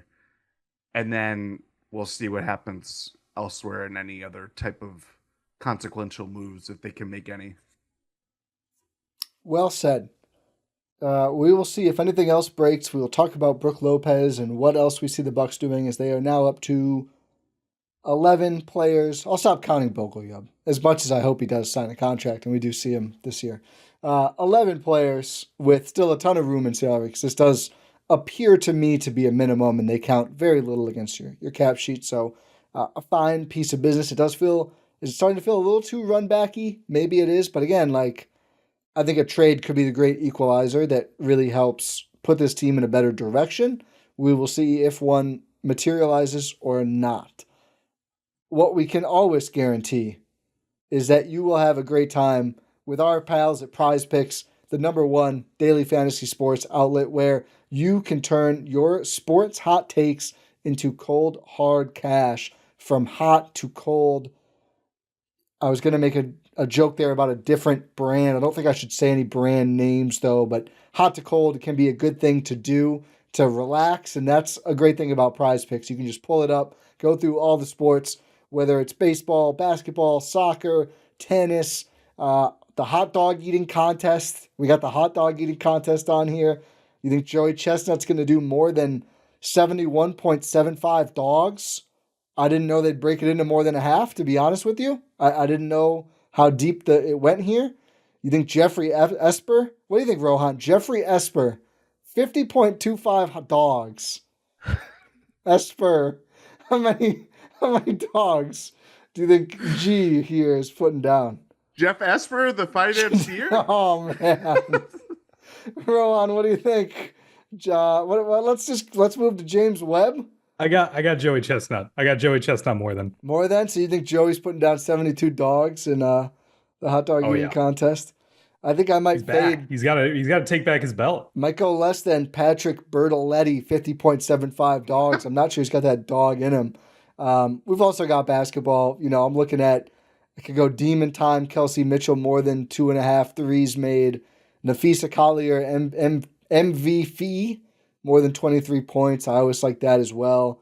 or whatever Angel Reese's rebound number is. I could go for that too. Check out Prize Picks, where you can find all of this and more. Win some cash with your sports hot takes and your hot dog hot takes right away. Download the app today. Go to download the Prize Picks app today. Use code Eurostep to get $50 when you play $5 for the first time, win or lose. That is code Eurostep on the Prize Picks app today. You can find it in the link in our descriptions. Where you get $50 when you play $5 for the first time with that code, win or lose. Prize Picks, run your game. Brook Lopez left. I think all of us maybe had a little doubt. Is it really gonna finally? Is the end of the era gonna be over? As Rohan's got a card, signed Brook Lopez card, very cool. Jordan's looking for something as well. I don't have any. I think I have some fun Brook thing, but I can't remember. I have the pic of all the guys sitting cross-legged, which now Giannis is the only one left. I'm not pulling it out of the closet for this, though. But still, very monumentous. I agree with you, Rohan. 11 should be in the rafters. A pivotal role in the Bucks championship. And as we've seen the last couple of years, it's really hard to get one of those. It's really hard to win a playoff series, much less go win the whole thing. So I'm totally fine if you want to go through that team and say, could they have won it without this guy? No, retire that number. I have no issue with that if that's what they do. But legendary Buck, I think it had run its course. I think we all agree. Couldn't really be a starter anymore. I don't think goes to a good situation for the Clippers where he can be Zubac's backup, play a good role on a good team, but probably not be overtaxed like he really was down the stretch in Milwaukee. 2 years? Was it like 18 million? 18. 18, 9 per year. I think a good deal that makes sense for everyone involved, including the Bucks. Yeah, I think you nailed it. He's a franchise legend. He was one of the best centers in the NBA during his tenure with the Milwaukee Bucks. Consistent, one of the best rim protectors. It ran its course with the Bucks, as you said. It was time. He really deteriorated as last season progressed, to the point where in the postseason, it's better that he did not see the floor. Yeah. And it's kind of been part of the Bucks philosophy, at least what we've been talking about, is that they needed to change some things up. And having Brook Lopez on your team hamstrings you in playing certain ways on offense and defense. And you're kind of limiting your ability to play different lineups, play different types of basketball, play more modern basketball when you have Brook Lopez. Even if they did sign him to a minimum, we know Doc wouldn't be able to help himself and play him. So it's probably for the best that he has moved on and goes back to California after leaving LA to come sign in Milwaukee. Great tenure, one of the greatest centers in Bucks history, which is saying a lot, is saying an absolute lot. And I'm getting a lot of pushback for saying that no one should wear 11 again. I don't care. Yeah. I really don't care. No, people are dumb. Yeah, that's all I have to say. It's hard to win a championship. It's hard to do what Brook Lopez did, and you should celebrate that. Totally agree. I think it's not that people forget, but we see how he obviously helped the Bucks win a championship. Big game player too. We think about the game 5 after Giannis went down with his injury in the Hawks series. Go back to 2019. Game 1 of the East Conference Finals. I believe Brook had like 29 points. It was something like 12 points down the stretch of that game. I know the Bucks lost that series. It was heartbreaking to lose 4 games in a row against Toronto, but that was we forget how monumental it was for the Bucks to sign him on a biannual exception deal at the time. I think it was like 1 year, $3.3 million deal. But them signing that deal after going through Thon Maker, John Henson, who is a fine, big, but getting Brook, weeks after getting Bud, it was such a culture setter for what they were trying to accomplish. And more importantly, it gave credibility to the front office to build a roster around Giannis. It's not a surprise that he won 2 straight MVP honors right after that. You know what I mean? And Brooke was such a big, like, when we think of fit, this is why the whole, like, not to get on my soapbox here, but when we talk about like retiring numbers, the Bucks don't have any other way to honor players. It's the only honor that you can really hand out to. So when a guy sticks around as long as he can, or as long as Brooke did, wins a championship, and is so integral to the identity that they is there news. Jordan Clarkson Knicks. It's a good gift for them. Must be minimum, I think. I don't know if they have any money. Sorry, you can go ahead. I like that for the Knicks, actually. Landry I know Shamet, I just said playoff I know hero I just Landry said Jordan Shamet shakes Clarkson is loose. bad. Maybe. Yeah, you did. But I think it's a good get. But sorry, Jordan, continue. Yeah, sorry, Jordan. No, it's okay. I just think it's one of those things where you identify the players that were core to the identity that a team is building. That's the biggest thing, that if we want to lament anything about the Bucks, the current state of the Bucks, is that they have talent, they have star power, with one player in particular going to this year. But when we talk about identity, not to go Doc Rivers, you gotta fear the deer. Brooke Lopez, was such an embodiment of everything that they're building towards, and is just like a good dude. Yeah. Like, he's such a fun-loving, big kid at heart kind of dude that it was so easy to root for. So it sucks that it ended the way it did. That's naturally time. I mean, LeBron James might leave the Lakers in some weird Future way. Buck. Theo Pinson tweeted a little bit ago that LeBron is leaving LA. Noted NBA insider Theo Pinson. Media Take that for what you will, which is nothing. Don't take that for anything. Yeah. Yeah. I almost feel like we're gonna get another. I don't know if we're gonna get another thing or not. We've got a few minutes here on the pod as well. We got TP. We got TP. The band's coming back. That's fair. Together. You were right, Ty. I was. Me and Jordan that's the first thing I said. That's the first thing I said when we saw it happen. I can't believe Taurean Prince has 9 years of NBA service, by the way, which is why his 2 years, 7.1 mil is vet min. It goes higher the more. It's almost max. Next year he could sign the max vet min, or he could sign for more. Hopefully he's signing for the max vet min yet again. So what do the Bucks need right now? A point guard. Another one? Yeah, I think you need another point guard. Think you need to do something, whether that be Ryan Rollins, whether that be Cole Anthony, whether that be someone else. I was going to say one of the Jones brothers, but they're both gone. Wait, no, all of our guys. There's a Jones out there, isn't there? The Hornets I thought both of them got signed. You're thinking of Trey Mann again. Oh, Trey Mann is out there. Or Kai Jones? Is that not Kai Jones. Kai Jones at point guard. That's probably what the Bucks are going to look like post Giannis whenever that happens. Oh. Hopefully, not anytime soon. Bogu. Bogu. I think point guard's probably the biggest. They're going to need another big at some point, whether that's Sims or someone else. They did extend the qualifying offer to Rollins, so they're clearly at some level interested in retaining him, maybe just figuring out what that looks like. The one thing to watch there is if they use a little tiny piece of the MLE, they could do a longer deal.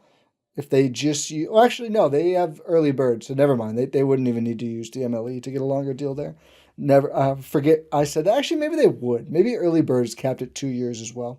Regardless, there's avenues there to work out a deal. I don't know why. I can't shake the notion that there's going to be some sort of a trade. I just would be a little surprised. In a Pat division? Or Pat. I mean, Pat could bring back a real player now that they have the relaxed salary restrictions. Do the Bulls want to give away another guard? Earlier on Pat Avenues for a deal. I can't remember by who. It was Jake Fisher. In one of the long things, just like there's a lot of avenues, which of course, I mean, it's expiring $9 million. I mean, it's not onerous to get off anymore by any means. I mean, that and a pick could get you a real player, I think. The Bulls guys I'm watching, are they still in on Dosunmu and Kobe White? With all the other players, just drafted a wing, not really a guard, but they just paid Trey Jones $8 million a year. They just paid Trey Jones. Yeah. I mean, I'm sure they would love to give away Javon Carter. I'm not super interested in doing that. anymore. Shout out to Javon Carter. That was one where, as much as we liked him, we saw that deal and we were like, congratulations to Javon Carter, the LeBron Deli LeBron thing. Deli. Yeah. Great job, which I think is probably how the Celtics feel about Cornette right now. Game recognized game. Yeah. But I think point guard is a real. Well, you got to get need. Trent done. I guess that's a big one as well. Yeah. Yeah, I'm almost just assuming at this point, which is really bad. It's dangerous. Like, that's just going to come back to bite me. Yeah. But yeah, I'd say Trent is priority number 1, and then I'd say getting a point guard is priority number 2. Because I think KPJ, if he's your starting point guard, you don't have any real facilitation on this team outside of Giannis. Yeah, it's gonna be honest. I know KPJ and bursts, but he's not. That's just not how he operates as a player. Yeah. It's tough because there's obviously you just need ball handlers because really without Dame it's Giannis and KPJ that are anything close to kind of initiators, focal points, or whatever you want to call it. Like, it's just not a lot. And then obviously having Bobby and Giannis together, I think that's a good move. We're kind of just assuming Jericho Sims is coming back on, I would assume, a vet min. I really doubt that he's getting anything. I mean, if Prince is getting vet min, I've got to assume that Sims is not getting more than that. Yeah. Although Sims might have played more in Game 5. Oh, we got Trendon Watford. We did get Trendon Watford to the Sixers. Oh, Daryl Morey, hang it up, buddy. No, keep going, man. You're doing a great job. We got Watford is set to play a potential key role in the Sixers rotation. Could you define a potential key role? Potential key role is crazy. That's nuts. Yeah. A potential key role is a new level of spin. That's Jordan Harden for you. Dude, Jordan Harden. I think he should have kept it up. I think James Harden should go by Jordan Harden. This was just a simple typo. I know Dragonfly Jones likes to call him Jim Harden whenever he turns into a playoff cell. Jordan Harden is so much funny. Dude, Jordan Harden's the guy you draft in 2K, and he's a 99 overall in 2 years. Jordan Harden goes hard. If his name was Jordan Harden, he'd have like 6 rings. He goes Jard. Jard in the paint. Longest Jard. I don't know. Like, I think I can't really think of anything more defined than those two kind of like archetypes. But I don't know. This is where it goes back to like, let's spice it up. Are you going to be able to spice it up? How are they going to spice it up? I don't know how they can do that. Do you think they're going to? No. Really? Do you think just bring it back and that's it? Even though Peter Fagan said on the Thanalysis podcast that John Horst is circling the wagons? He said that? Am I? And I think it was on Thanalysis. No, he did say I remember that. Him being on there, yeah. He did say that. We also have Jake Fisher saying the Bucks have been targeting or discussing Marcus Smart and potentially Andrew Wiggins. Where? How? It's a clip. I'm going to put it in our chat right now. What? Kuzma. I'm telling you. Kuzma back to the Wizards would be so funny. Thanks for letting us borrow your Kuzma. Yeah. We're returning it lightly used. Can you imagine if we get AJ Johnson too? There's not much room for him anymore. Dude, that's crazy. Well, Smart. So the interesting thing there is that could be another buyout situation because he's expiring now. And it's like, all right, how many of these old guards are you going to keep on the roster the whole year? Obviously, the Wizards would love to trade those guys and recoup something. But, I mean, I would be pretty surprised if none of Middleton, Smart, McCollum got bought out. I think at least one will. I forgot they have CJ. I forgot about CJ. Jesus. I mean, if you had to... He signed off on all this crappy cap stuff. Good job. He's just tweeting through it like the rest of us. Yeah. I would think Middleton probably is the one they'd least like to buy out, as sad as that is for us. Like, if they get him till January or early Feb, by Peedle still, someone would probably take a swing, right? They might honestly shut him down until just to be But then careful. I don't know if because it's a lot of salary you got to send out to bring him in, and teams don't have salary all over the place. Are you talking about Middleton or are you talking about Smart? Middleton?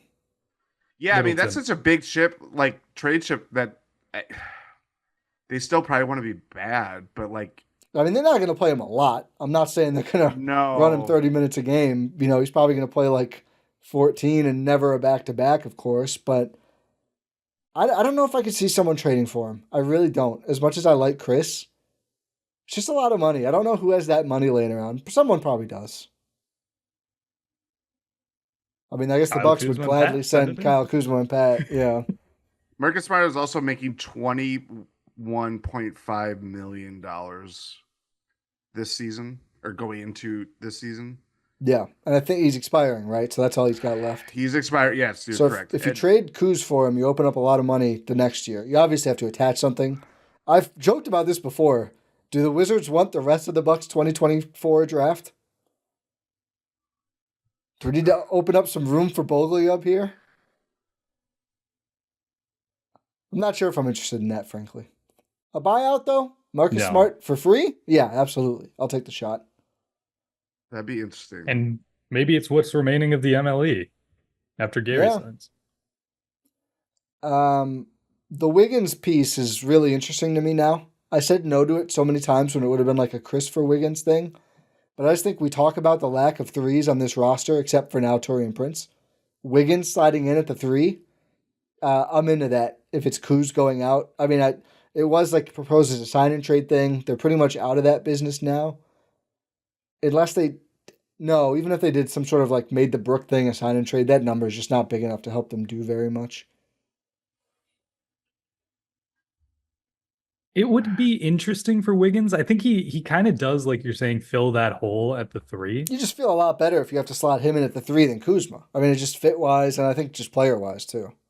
Yeah, defense, shooting, like you'd feel a lot better about that. Would you not as good as you would feel with like Cam Johnson, but yeah, 2 champs. I mean, there's also I believe it was Jake Fisher who reported the Gershon Yabusele interest.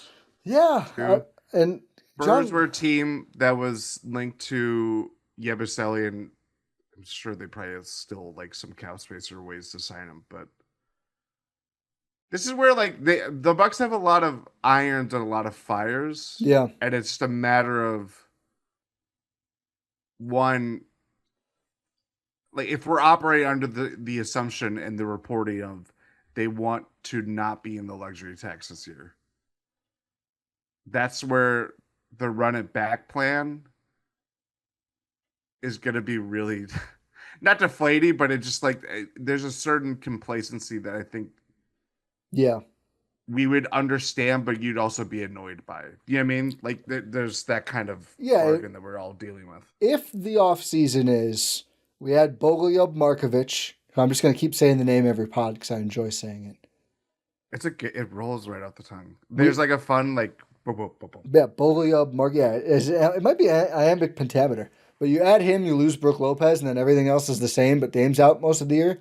That's very uninspiring. Tax part aside, like that's not creative, right? Like your Denver they did the MPJ for Cam Johnson thing for only 1 first, Bruce Brown on minimum. I believe they still have an exception they could use as well. Like I tweeted, this is the kind of summer we want the Bucks to have, where it's like you're being creative and trying to maximize your window with your 1-star big guy. The Bucks so far are just kind of sure that's fine. Yeah, bring that guy back too. Okay. If there's not some sort of larger move to put this stuff into context, I think it's disappointing. And they could, if they do this, like some trade with Kuzma or Pat or whatever and bring in some real talent, if they still end up under the tax, I won't really begrudge them. Like, I don't care that much. But if it's just like run it back cheaper, then that's, I think, very disappointing. I just had a thought experiment. This is what we're doing. It's summer. It's free agency. So I know the reaction I'm going to get. Russell Westbrook's 2 teams that were interested in him were the Kings and the Knicks, and they have since signed. Kings are going to sign Dennis Schroeder. Haven't done it yet. I don't think. They have not done it. Fred Katz reported that they're going to. Yeah, Katz said that. Yeah, they're going to. But no number yet? No number, just agreed. Something to monitor, I would say. Something to Yeah. monitor. No number, no deal. Same as Trent. Clarkson going to the Knicks, that obviously is another ball handler. I don't think they really need another one. No. Does Russell is this? I'm not gonna. I don't know if I like it, but it's not out of the realm of possibility. I could not deal with the variance of KPJ and Russ being the Bucks 2-point guards. That just makes me want to throw up, honestly. I mean, there's a world where it's like he was with the Nuggets for a lot of the year. Like, he's a bench guy, and when he's going well, you run him more. When it's not going well, you run him less. Clearly, they ended up relying on him way too much in the playoffs, which I think it's just easy to happen because he's charismatic and he is a force of nature on his good nights. But, just couldn't be a worse fit with Giannis, right? Like, really tough to imagine them playing together.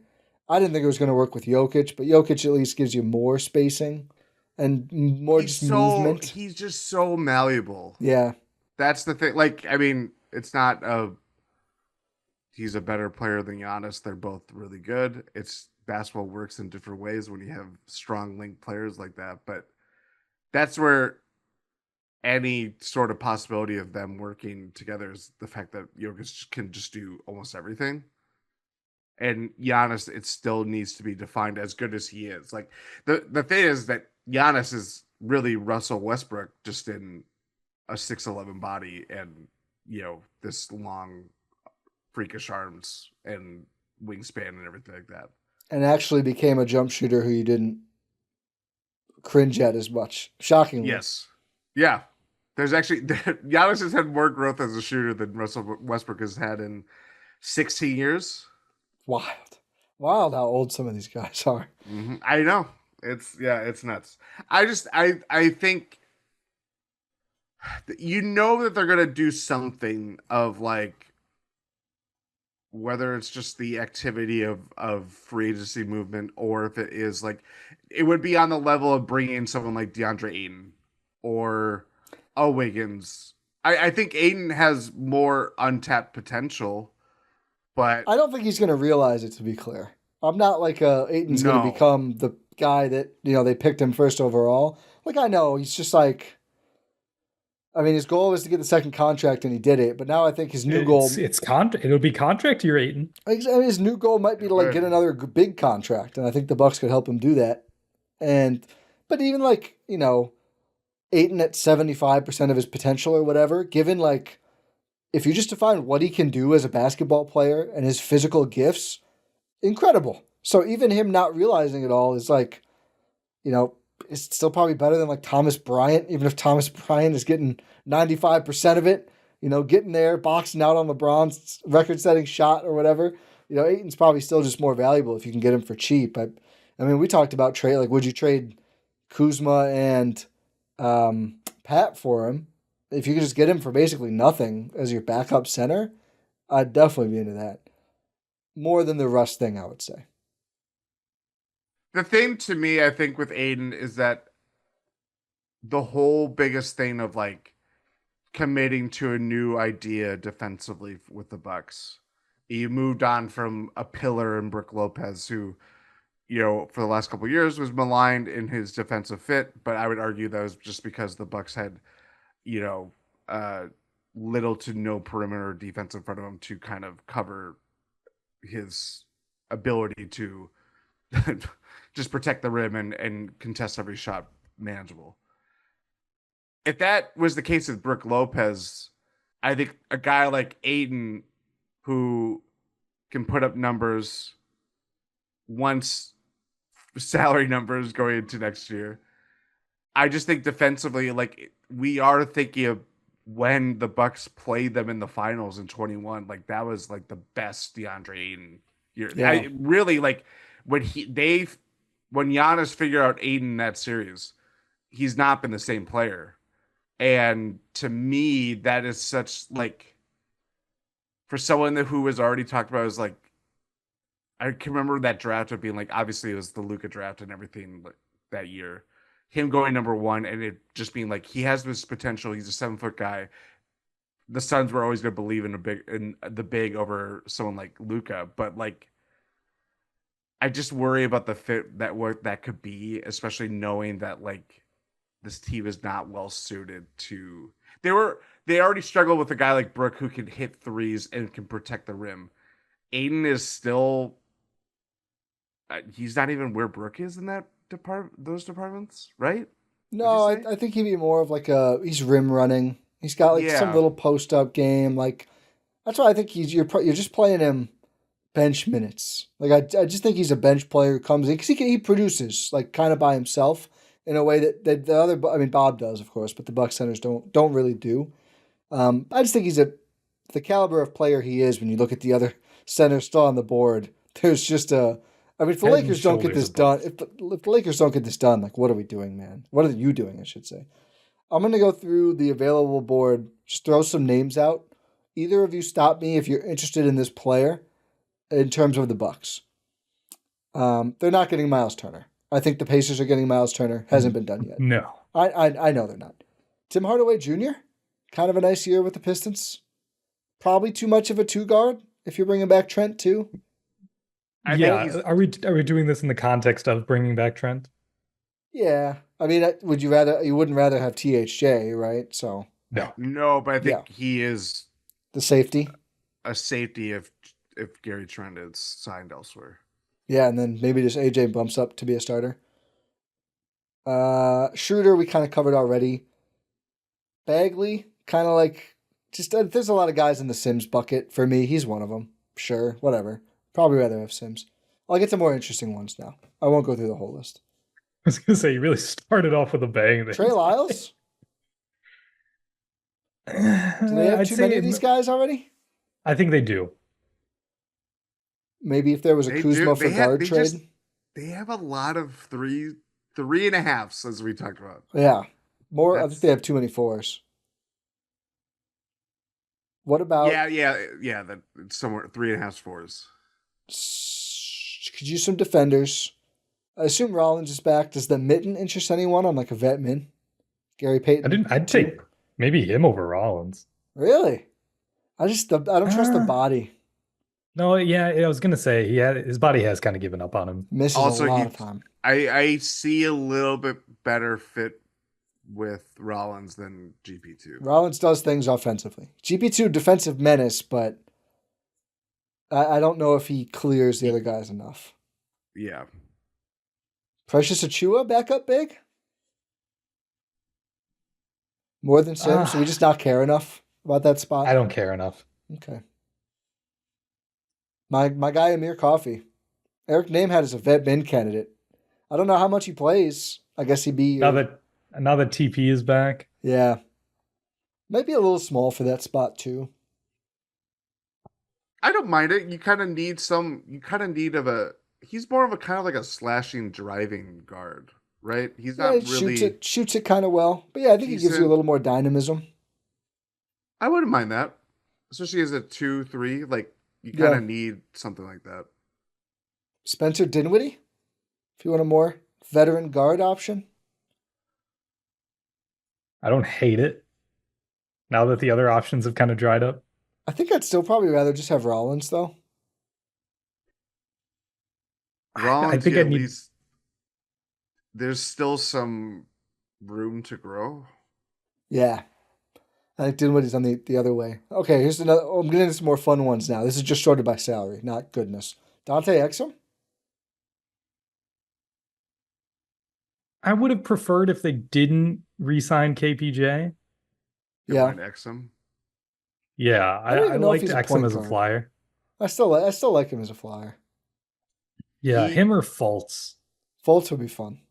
I forgot about Fultz. Was he at Sacramento this year? Or last year? Yeah, I think that was where he ended up. It was like a random, it was a late season signing. He was working on, he came back from an injury. That's why he missed a lot of the year. Which doesn't bode well, right. But... Yeah, now we're getting to Monty Morris. Yeah, I'm good. Thomas Bryant. Wow, I totally forgot about him. Sorry, who? Thomas Bryant, I think he's pretty good. I thought it actually looked pretty dang good for the Pacers during the playoff run. I didn't watch much of the playoffs after the Bucks got dumped, but he played good minutes. It's getting a little thin now. Yabu's down here. Yabu would interest me quite a bit. Probably one of the best names I've said so far. Also, the Sixers signing Watford might be insurance for that too. Would he be able to have a potential key role if Yabu was back? Probably not. I don't think so. There's some interest from people in Lonnie Walker. I don't know, man.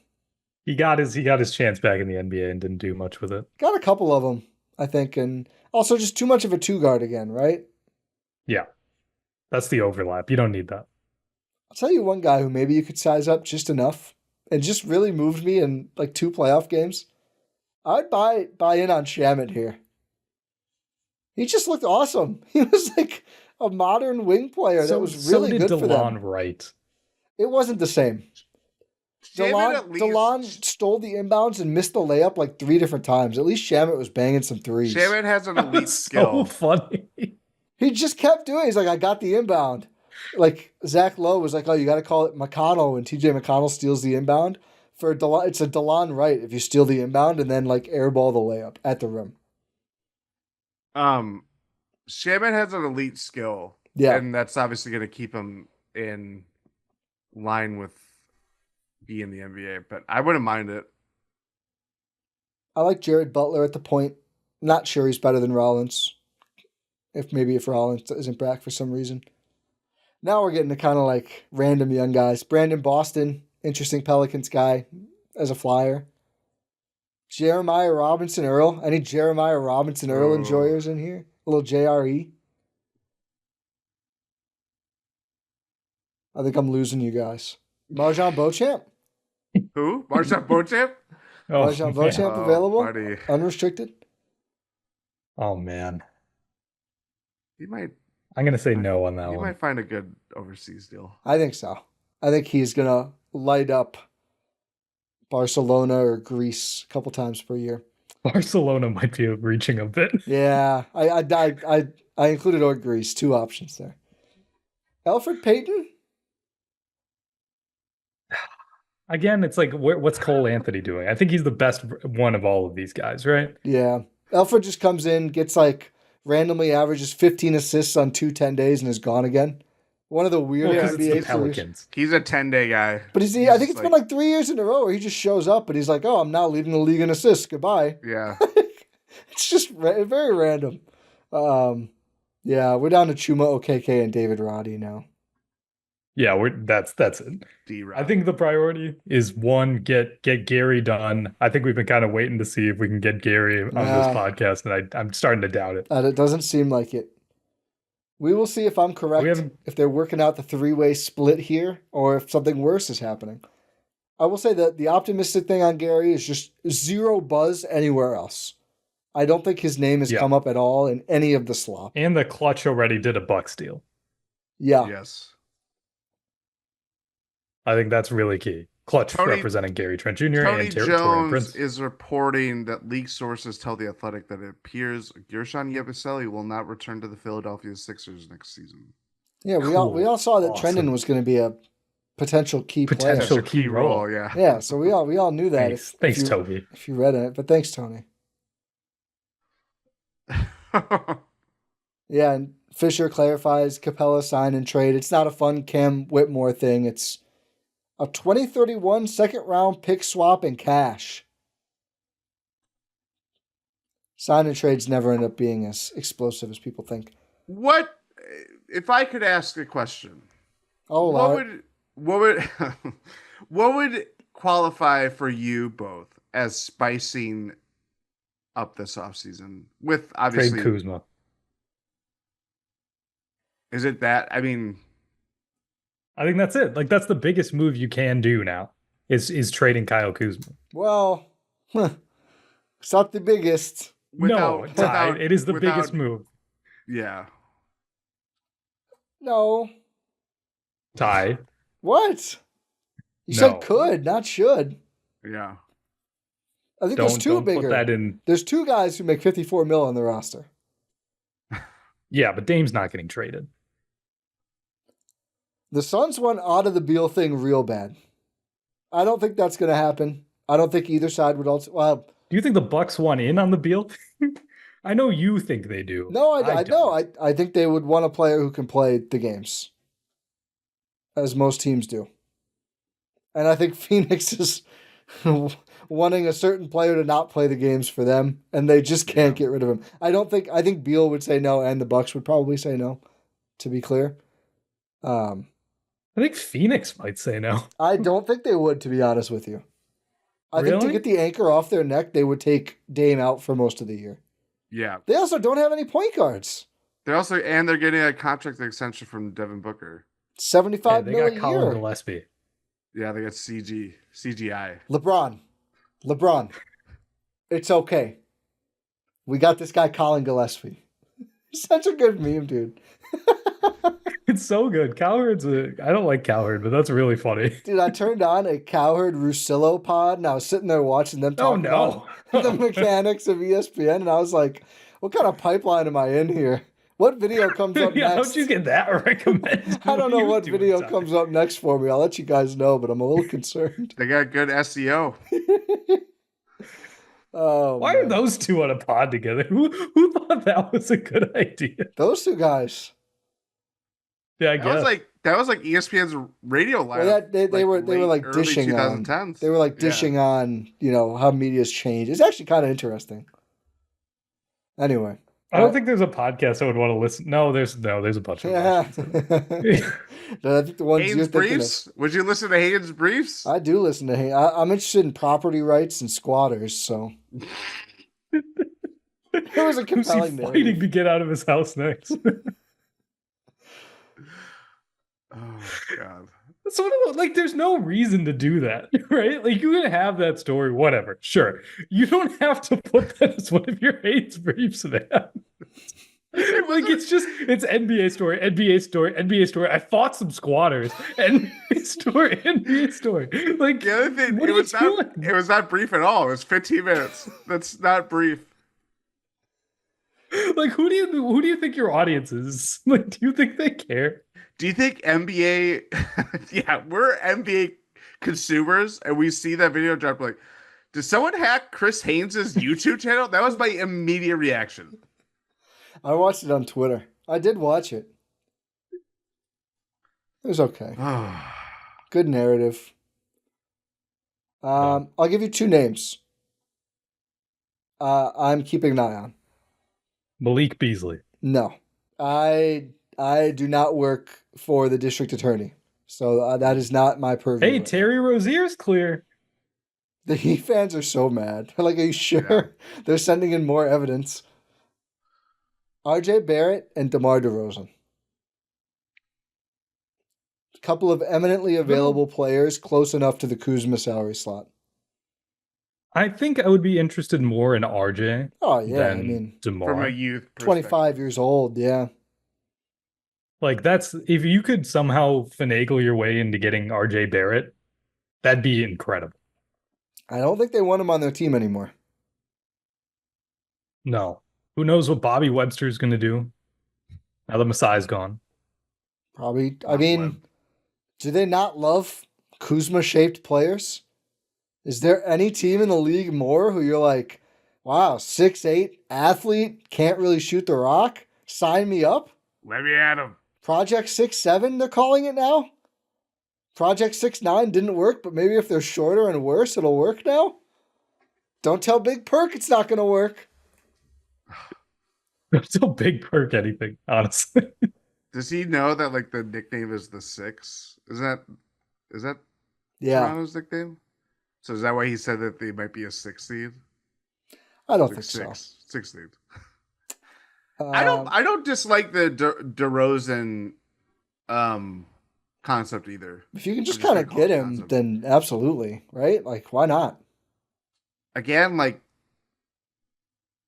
Dame has 2 years left on his contract, correct? Yep. Player option next year. I'm going to guess he's going to opt in. He's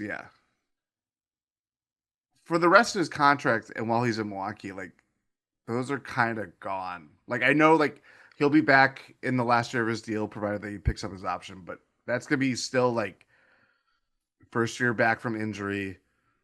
It's not going to be pretty. It's going to come with ups and downs. Like there's a lot of growing pains in trying to come back from a serious injury like that. If that year is even spent in Milwaukee, Yes, he'll be eminently tradable in the Bucks. If they don't use one in the next several months, we'll have 3 firsts draft day and 2 future firsts to trade with an expiring big salary of Dame. DeMar, like he's a guy that's always counted out. He's certainly not. He's on the back half of his career, but still is productive. There's something to get out of that. And he's not like a terrible fit next to Giannis. We know of like his shooting struggles and the spacing issues and stuff, like, you know, what that brings, but he's just not. He's still very productive. Like he is a bucket getter. He's someone that has maximized his skill set so well that I know Giannis is, you know, by the end of last year, he was really good at being like point Giannis and do everything Giannis.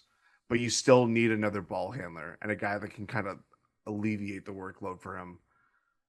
You know, it's a hard trade to do unless if you're just totally out on the Kuzma business, which I don't think a lot of people would be unhappy about. But yeah, it's still like I think I would easily take DeMar DeRozan on this team than Kyle Kuzma.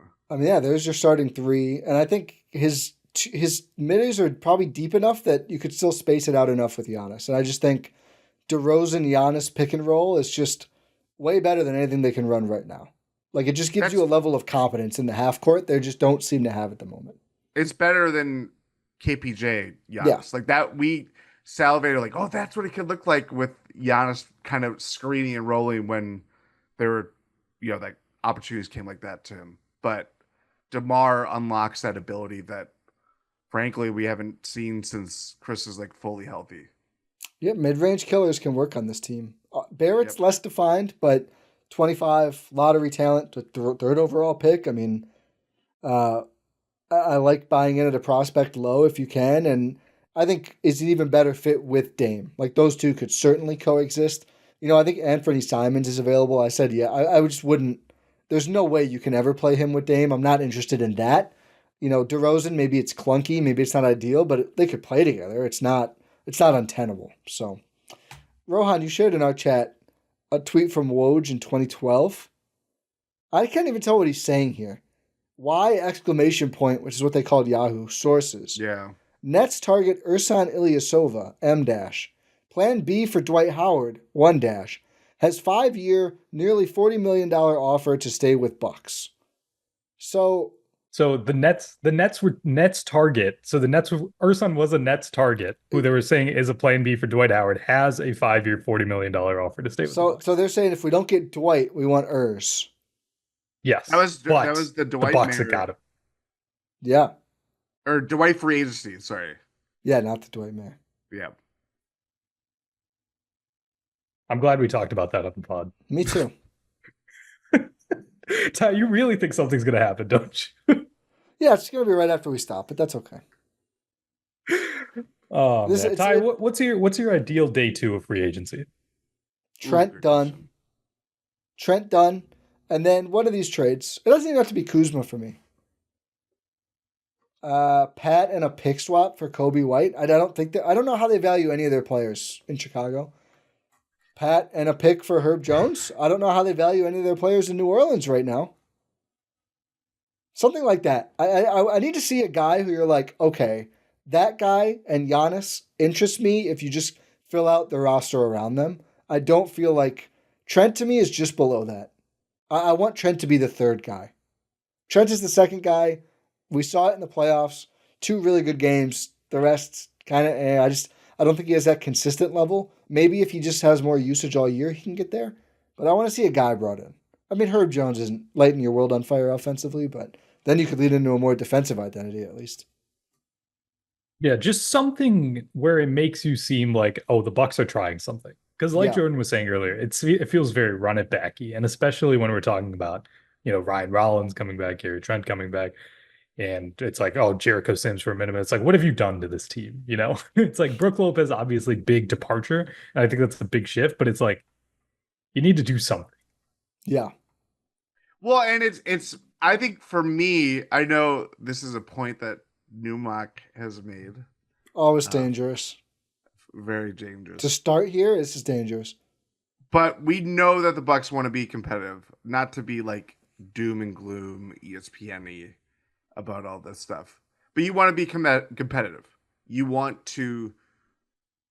Dame being out is obviously devastating, but this team could still have.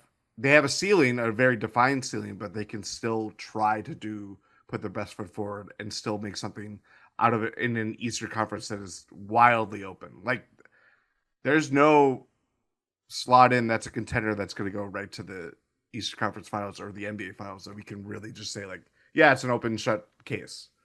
But for me, it's more of just like, unless if they really feel like KPJ, Jericho Sims, maybe the Kuzma side, like things just went so poorly in the playoffs that we're so down on him that we kind of do a Men in Black, forget our memory kind of move and see him play and be more productive with a full training camp and obviously more ball handling opportunities, I would assume. Yeah, they're there for him. Maybe there's something there that they can unlock and kind of give like a different flavor to this team. But if it is just simply running back by just having the same players without Dave, without Brooke, like I don't know how that inspires a lot of confidence in a team that can still try to do something of value. Yeah, I agree. I'll caveat here's my ideal, Rohan, you asked. Split MLE, Trent and Yabusele, and then make a trade. Then I'm like, all right, we're cooking with gas now. Yabu is your third big, some sort of plus guard added, and then KPJ is your bench spark plug again.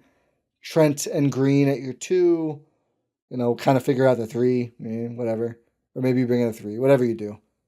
The Giannis guy helps a lot. That'd be my ideal. That's probably pie in the sky, but that's my ideal. Or I think pie in the sky would be Ayton, not Yabusele, right? Who do you think is better? I think 8. I'd prefer Yabu. I'd prefer Yabu on the team. Ayton's so much more polished.